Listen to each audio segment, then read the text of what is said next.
नमस्कार, मैं हूं खान। दिन भर की खबरों में सबसे पहले डालते नजर आज के मुख्य समाचारों पर। गेहूं के काले दाने से सरकारी खरीद में खलल, एफसीआई की टीम ने एकत्रित किए नमूने, मिनिस्ट्री लेवल पर होगा निर्णय। टाउन अनाज मंडी में गेहूं उठाव कार्य बंद, सभी रास्ते ब्लॉक, किसान व्यापारी हो रहे परेशान। हर तीसरा मानसिक रोगी स्मैक चिट्टे का नशा करने का आदी, शुरुआती दौर में व्यवहारिक परिवर्तन का पता चलने पर छुड़ाया जा सकता है नशा। ड्राई डे की पालना का उल्लंघन करना पड़ा भारी, 3 दुकानों को निर्धारित समय के लिए किया निलंबित। ट्रक की टक्कर से कार सवार 2 व्यक्ति चोटिल, पुलिस ने ट्रक को लिया कब्जे में। अब खबरें विस्तार से। गेहूं के काले दानों ने सरकारी खरीद में अड़ंगा लगा दिया है। इस कारण जंक्शन अनाज मंडी में इस तरह के दानों के मिलावट वाले गेहूं की सरकारी खरीद भारतीय खाद्य निगम की ओर से नहीं की जा रही। हालांकि मिनिस्ट्री में आई टीम की ओर से गेहूं की सैंपलिंग की गई है। सोमवार मंगलवार तक मिनिस्ट्री लेवल पर किसी तरह का निर्णय होने के बाद एफसीआई अधिकारी कह रहे हैं। दूसरी तरफ सरकारी खरीद की उम्मीद में उपज लेकर मंडी पहुंचे कुछ किसान तो मजबूरन गेहूं की फसल निजी हाथों में कम दाम पर बेच रहे हैं। कुछ किसान इस आस में मंडी में बैठे हैं कि शायद कोई छूट मिल जाए। देखिए स्काई न्यूज चैनल की रिपोर्टर प्रदीप पाल की खास रिपोर्ट। गांव पक्का सरना निवासी किसान विजयपाल ने बताया कि अपने खेत में गेहूं का बिजान किया था। करीब 700 क्विंटल गेहूं की फसल निकालकर मंडी लाए तो एफसीआई के अधिकारी सरकारी खरीद में आनाकानी कर रहे हैं। एफसीआई अधिकारियों का कहना है कि गेहूं के कुछ दाने काले हैं। विजयपाल ने कहा कि उसने 6 माह कड़ी मेहनत कर गेहूं की फसल तैयार की, अब एफसीआई खरीद नहीं कर रही, मजबूरन उन्हें 2100 रुपए में अपनी गेहूं बेचनी पड़ेगी। इससे उसे काफी नुकसान होगा। उन्होंने कहा कि सरकार की ओर से गेहूं का समर्थन मूल्य 2275 रुपए तय किया गया। इस पर राज्य सरकार 125 रुपए बोनस दे रही है, लेकिन उसकी फसल 2275 रुपए पर भी नहीं बिक रही। उन्होंने बताया कि 3 दिन पहले एफसीआई के अधिकारी आए थे। एफसीआई अधिकारी कह रहे हैं कि रिपोर्ट आने के बाद ही यह तय होगा कि गेहूं की सरकारी खरीद की जाएगी या नहीं। उन्होंने मांग की है कि गेहूं की सरकारी खरीद में शिथिलता प्रदान की जाए। मेरा नाम विजयपाल है जी। मैं इतों पक्के सारने पिंड दा ही। कणक बीजी सी आपां। कणक दे विच हुण काला दाना आ गया। आपां कणक बीजण वाले हैं, ठीक है जी। कणक बीजी है, की निकलू की नहीं, आपां मेहनत कर ली, रे स्प्रे पाती, सारा कुछ करता। हुण काला दाना आ गया। हुण एफसीआई नूं खरीद नहीं रही, सानू अद्धे दामां ते बाजार ते बेचनी पैंदी है। कित्थे एफसीआई कहंदी भी सरकार कहंदी 400 ਦੇ भाव नाल खरीदांगे, पर सानू तो पूरे जिवें सरकार कहंदी 2275 रुपये रेट है, 125 रुपये बोनस देवांगे। सानू बोनस तो छड्डो, साडे 2275 ते नहीं विकी जाती, सानू 2100 2150 कणक बेचनी पैंदी है। सरकार कहंदी काला दाना असीं लैंदे नहीं। इन्हां दी टीम आई सी, 3 दिन हो गए, जो कोई रिपोर्ट नहीं, कोई कार्रवाई नहीं, सानू अद्धे रेटां फिर वही कणक बेचनी पैंदी है। गुलवाला की किसान मदन लाल ने भी बताया कि वो करीब 1 सप्ताह पहले अपनी 150 क्विंटल गेहूं की फसल लेकर जंक्शन मंडी में आया था। उसकी गेहूं के कुछ दाने काले व कुछ कटे हुए हैं। एफसीआई के अधिकारी उसकी गेहूं की खरीद नहीं कर रहे। पहले अधिकारियों का कहना था कि दिल्ली से टीम आएगी, वह टीम आई और जांच की, लेकिन अभी तक उसकी फसल की खरीद नहीं हुई। मंडी में बैठे होने के कारण खेत का कार्य प्रभावित हो रहा है। मेरा नाम मदन लाल है, मैं गुलवाड़ा से आया हूँ और गेहूँ लेके यहाँ हनुमानगढ़ धान मंडी में। तो यहाँ क्या है कि गेहूँ के कुछ दाने काले हैं और कुछ कटे हुए हैं, तो वो सही भाव नहीं मिल नहीं रहे हैं। तो एफसीआई के जो अधिकारी है वो कह रहे हैं भी हमारी दिल्ली से टीम आएगी, तो वो टीम भी आ गई, उन्होंने चेक भी कर लिया। अब तक कम से कम 3-4 दिन हो गए और कोई सॉल्यूशन निकला नहीं है अभी तक। और हमें ये जो गेहूं है वो पौने पौने दामों पर बेचनी पड़ रही है लोगों, मतलब ये मान लो मंडी में किसी को भी बेच रहे हैं, तो हमें इसके लॉस हो रहा है। ये हो गए जी 5-7 दिन हो गए। एफसीआई के अधिकारियों ने बताया कि गेहूं की जांच के लिए मिनिस्ट्री से टीम आई हुई है। टीम की ओर से 18 व 19 अप्रैल को पूरे श्रीगंगानगर मंडल से सैंपल एकत्रित किए गए थे। इनका श्रीगंगानगर लैब में एनालाइज चल रहा है। रिपोर्ट बनाकर आगे भिजवा दी जाएगी। सोमवार मंगलवार तक मिनिस्ट्री लेवल पर कोई निर्णय होने की उम्मीद है। किसानों को राहत मिलने की संभावना है। उन्होंने बताया कि जंक्शन धान मंडी में अब तक एफसीआई की ओर से 1,21,000 कट्टों की खरीद की जा चुकी है। सभी किसानों को 2400 क्विंटल प्रति क्विंटल के हिसाब से भुगतान भी कर दिया गया है। इसके लिए मिनिस्ट्री से टीम आई हुई है। इन्होंने फ्राइडे यानी अपने 18 तारीख और 19 तारीख को मिले पूरे गंगानगर मंडल के अंदर सैंपल कलेक्ट किए हैं, जिनका आज गंगानगर QC लैब में एनालिसिस चल रहा है, जो रिपोर्ट बना के आगे भिजवा दी जाएगी, जिसके जो भी मिनिस्ट्री लेवल पे डिसीजन होगा सोमवार या मंगलवार तक आने की उम्मीद है। इसके अंदर क्या है कि हम जो ओरिजिनल डेयरी थी ना, हमने डेयरी के ऊपर कलेक्ट करके सैंपल भिजवाए हैं। एनालिसिस टीम ही करेगी, वहाँ पे कर रही है अभी गंगानगर में, और उसके उधर छूट कितनी % मिलती है वो सब मिनिस्ट्री लेवल का है। टाउन अनाज मंडी में गेहूं की लगातार आवक हो रही है, लेकिन तुलाव के बाद गेहूं का उठाव नहीं होने से हालात बिगड़ने लगे हैं। पिछले कुछ दिनों से उठाव कार्य बंद होने की वजह से मंडी गेहूं से अटी पड़ी है। चारों तरफ गेहूं के ढेर ही ढेर नजर आ रहे हैं। खाद्य भंडारण डिपो का रास्ता ब्लॉक होने की वजह से गेहूं का उठाव कार्य रुका हुआ है। जगह न होने के कारण किसान अपनी गेहूं की फसल मंडी में नहीं ला पा रहा। उसे मजबूरन खेतों में अपनी फसल खुले आसमान के नीचे रखनी पड़ रही है। देखिए रिपोर्टर प्रदीप पाल की खास रिपोर्ट। परेशान व्यापारियों व किसानों ने जल्द उठाव कार्य न होने पर आंदोलनात्मक कदम उठाने की चेतावनी प्रशासन को दी है।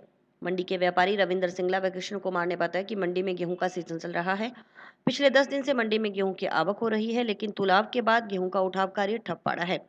इसकी वजह भारतीय खाद्य निगम के खाद्य भंडारण डिपो का रास्ता ब्लॉक होने की वजह है, जिसकी वजह से ट्रकों का आवागमन नहीं होना है। इस रोड को नगर परिषद की ओर से अवरोधक लगाकर बंद कर दिया गया है। खाद्य भंडारण डिपो में 17 से 18 लाख कट्टे स्टोरेज की क्षमता है, लेकिन रास्ता बंद होने के कारण मंडी से उठाव पूरी तरह नहीं हो रहा। गेहूं से मंडी अटी पड़ी है। अब तक मंडी में करीब 8 लाख कट्टे पड़े हैं, जबकि 30 लाख कट्टों की और आवक होगी। मंडी के सभी रास्ते बंद हो गए हैं, पैर रखने तक की जगह नहीं बची। किसानों की आधी फसल खेतों में पड़ी है और आधी मंडी में। खराब मौसम से किसानों की चिंता बढ़ रही है। ऐसे में अगर बारिश होती है तो मंडी में बरसाती पानी की निकासी नहीं होगी और अनाज सड़ जाएगा।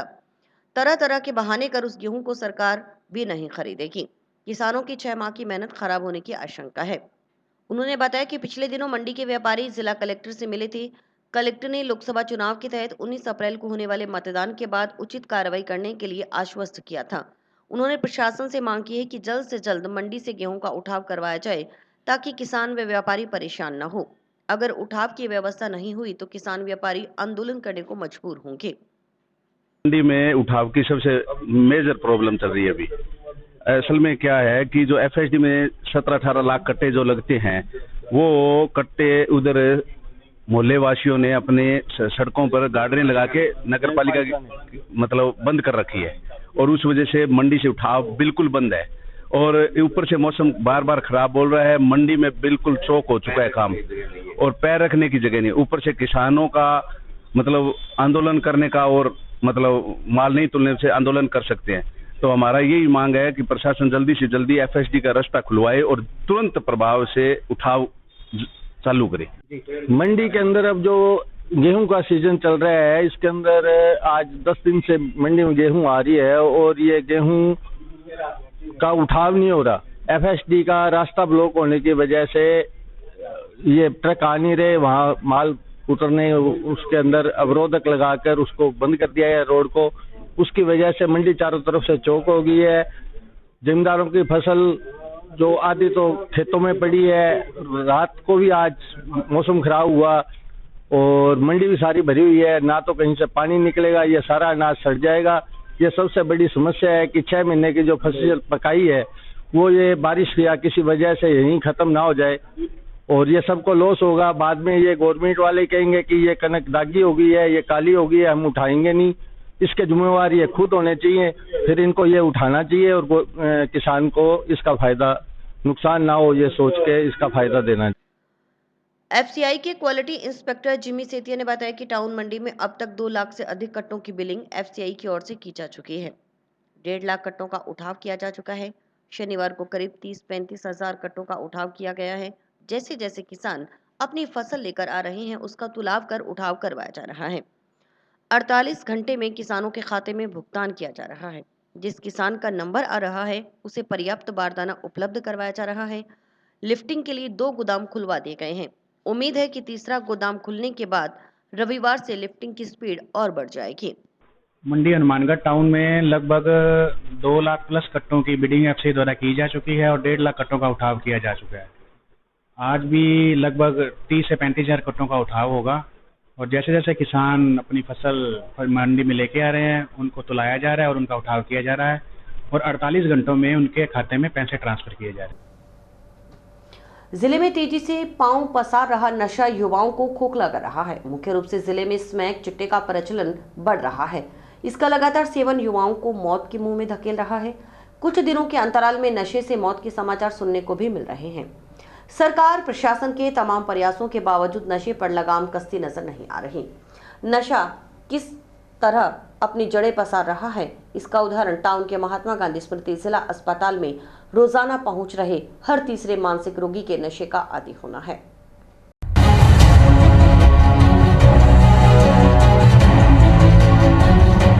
राजकीय जिला चिकित्सालय के मनोरोग विशेषज्ञ डॉक्टर भान सिंह गोदारा ने बताया कि राजकीय जिला चिकित्सालय में रोजाना 150 से 200 मानसिक रोगी आते हैं। इसमें अमूमन देखने को मिलता है कि हर तीसरा मरीज किसी न किसी नशे का आदी है, यानी करीब 50 से 60 मरीज नशे के आदी मिलते हैं। वर्तमान में मुख्य रूप से स्मैक चिट्टा का प्रचलन है। शुरुआत में युवा वर्ग के लोग जाने अनजाने में आनंद के लिए नशा करते हैं, लेकिन कुछ समय बाद ही वे इसके आदी हो जाते हैं। जब वे नशा छोड़ने की कोशिश करते हैं तो उन्हें शारीरिक व मानसिक दिक्कतों का सामना करना पड़ता है। इसमें हाथ पैर दर्द करना, नींद नहीं आना आदि शामिल है। इसके बाद मरीज उन तकलीफों को दूर करने के लिए दोबारा नशा करने लग जाता है। इस प्रकार नशे की प्रवृत्ति दिन प्रतिदिन बढ़ती जाती है। 18 से 25 वर्ष की युवा पीढ़ी, विशेषकर दिहाड़ी मजदूरी करने वाले वर्ग के युवा नशे के आदी हो रहे हैं। हाल फिलहाल इनकी संख्या दिन प्रतिदिन बढ़ती जा रही है। हमारे पास जिला चिकित्सालय हनुमानगढ़ में तकरीबन 150 से 200 डेली साइकेट्रिक मरीज आते हैं। इसमें अगर अमूमन देखा जाए तो हर तीसरा मरीज किसी न किसी नशे का आदी है, जिसमें मुख्य रूप से आजकल स्मैक और चिट्टा का नशा प्रचलन में है। शुरुआत में युवा वर्ग के लोग जिसको जाने अनजाने में शुरुआत करते हैं, फिर वो इसके आदी हो जाते हैं। फिर जब उसको छोड़ने की कोशिश करते हैं तो उनको शारीरिक रूप से कुछ दिक्कतें होती है, जैसे हाथ पैर दर्द करते हैं, नींद नहीं आती है।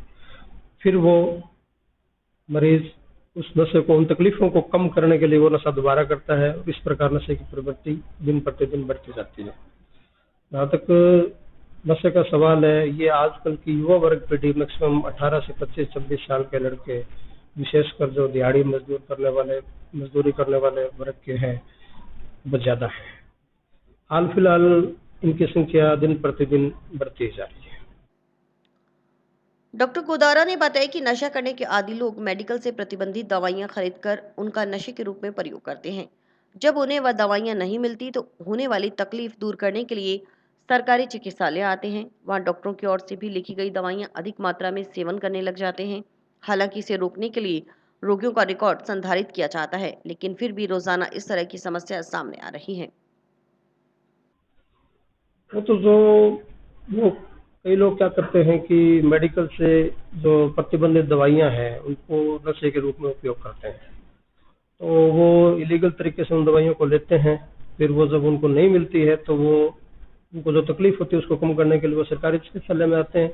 फिर वो जो मरीज उनको बहुत दिनों से ले रहा होता है, वो इसके बिना रह नहीं पाता है, तो वो उस नशे की गोली को ज्यादा से ज्यादा उपयोग करने लग जाता है। और फिर वो इलीगल तरीके से, जैसे हम यहाँ 2-3 डॉक्टर बैठते हैं तो वो एक के पास आ जाता है, फिर दूसरे के पास भी चला जाता है, फिर तीसरे के पास भी चला जाता है, ताकि ज्यादा से ज्यादा उसके पास गोलियां इकट्ठी हो जाए। बाकी इसको रोकने के लिए हम लोगों का रिकॉर्ड संधारण करते हैं, और फिर भी थोड़ी रोज ये डेली समस्या थोड़ी बहुत आती है कि वो मरीज रिपीट हो जाते हैं।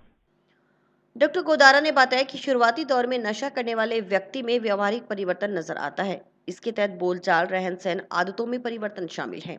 इस व्यवहारिक परिवर्तन का पता चलते ही परिजनों को बारीकी से नशा करने वाले परिवार के सदस्य पर नजर रखनी होगी। जितना जल्दी इस व्यवहारिक परिवर्तन को समझकर डॉक्टरी सलाह से दवा ली जाए तो नशे से छुटकारा भी मिल सकता है। नशा छोड़ने के लिए डॉक्टरी सलाह पर दवाइयां ले रहे मरीज को चाहिए कि वह जितना जल्द हो सके नशे के उपचार के लिए जो दवाइयां ले रहा है उनका भी धीरे धीरे सेवन बंद करे, अन्यथा उन दवाइयों के सेवन की भी आदत पड़ने की संभावना होती है।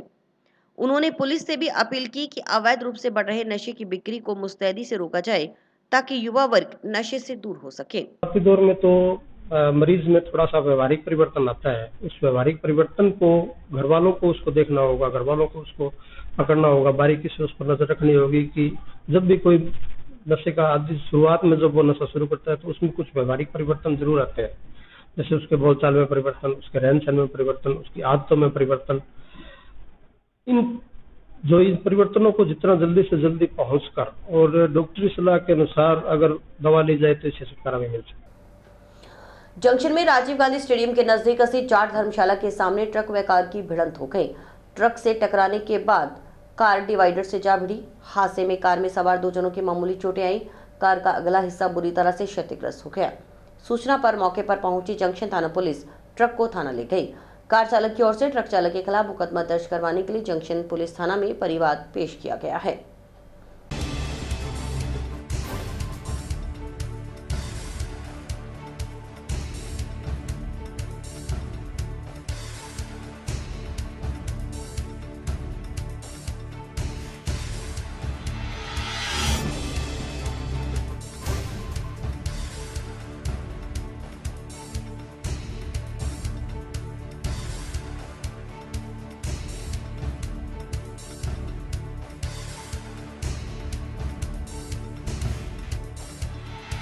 Ward number 60 सुरेशिया। अब मैं और मेरा दोस्त शादी में जा रहे थे और हमारे पास कार थी। ये जाट छात्रावास के पास सिटी पॉइंट है, यहाँ से हम निकल रहे थे। इधर से तेज गति से ट्रक आ रहा था और हम दूसरे गेयर में स्लो कर रखी थी गाड़ी और ट्रक वाले ने तेज और लापरवाही से चला के गाड़ी में टक्कर मारी, जिससे मेरे और मेरे दोस्त के और गाड़ी का नुकसान हुआ है। अमृत भारत योजना के तहत हनुमानगढ़ जंक्शन रेलवे स्टेशन की काया पलट की जा रही है। यात्रियों की सुविधा के लिए एक प्लेटफॉर्म से दूसरे प्लेटफॉर्म पर जाने के लिए निर्मित होने वाले एफओबी के लिए एक तरफ लिफ्ट लगाई जाएगी। वर्तमान में करीबन 60% कार्य पूर्ण हो चुका है। कार्यवाहक स्टेशन अधीक्षक जगत नारायण चौधरी ने बताया कि रेलवे स्टेशन पर अमृत भारत योजना के तहत कार्य चल रहा है। गेट का निर्माण हो रहा है, रोड का कार्य पूर्ण हो चुका है, दीवारों पर धूलपुर का पत्थर लगाया जा रहा है, duty office, inquiry, reservation office आदि का निर्माण करवाया गया है। प्लेटफॉर्म पर शेड बन रहा है। ये कार्य अब अंतिम चरण में है।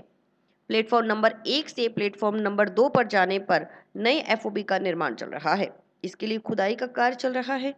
एफओबी पर चढ़ने के लिए प्लेटफॉर्म नंबर 1 पर सीढ़ी बनेगी, जबकि प्लेटफॉर्म नंबर 2 पर लिफ्ट लगाई जाएगी। इससे यात्रियों को आने जाने में काफी सुविधा होगी। उन्होंने बताया कि अब तक करीब 60% कार्य हो चुका है। कार्य पूर्ण करने की डेडलाइन 31 मई 2024 है। ये कार्य पूर्ण होने के बाद स्टेशन सुंदर लगेगा, यात्री सुविधाओं में भी विस्तार होगा। स्टेशन पे अमृत भारत योजना के तहत काम चल रहा है। इसमें सर्कुलेटिंग एरिया में 2 गेट बन रहे हैं, दोनों द्वारों के दोनों साइड में 2 गेट बन रहे हैं और रोड का काम पूरा हो चुका है। सर्कुलेटिंग एरिया में दीवारों पे धौलपुर का पत्थर जो है लगाया जा रहा है और बुकिंग ऑफिस, इंक्वायरी और रिजर्वेशन ऑफिस है, साथ में मीटिंग हॉल के साथ में तीनों कमर्शियल का जो है ऑफिस है, ये सब बन रहा है। जो अंतिम चरण में ये सब काम है और शेड बन रहा है प्लेटफार्म पे और एक नंबर से 2 नंबर पे जाने के लिए एक नया एफओबी बन रहा है। लोकसभा चुनाव के दृष्टिगत सूखा दिवस घोषित समय के दौरान ड्राई डे की पालना का उल्लंघन करने के कारण आबकारी विभाग की ओर से 3 मदिरा दुकानों को निर्धारित समय के लिए निलंबित करने की कार्रवाई की गई है। जिला आबकारी अधिकारी संजीव पटावरी ने बताया कि लोकसभा आम चुनाव के मद्देनजर 17 अप्रैल की शाम 6 बजे से 19 अप्रैल की शाम 6 बजे तक ड्राई डे की पालना सुनिश्चित किए जाने के लिए जिले की सभी मदिरा दुकानों को सीलचिट किया गया था। इसके बावजूद संग्रिया क्षेत्र में 18 अप्रैल को 2 दुकानों की ओर से ड्राई डे की पालना का उल्लंघन करने के कारण विभाग की ओर से इन दोनों दुकानों को 3 दिन 19 अप्रैल से 21 अप्रैल तक के लिए निलंबित किया गया है।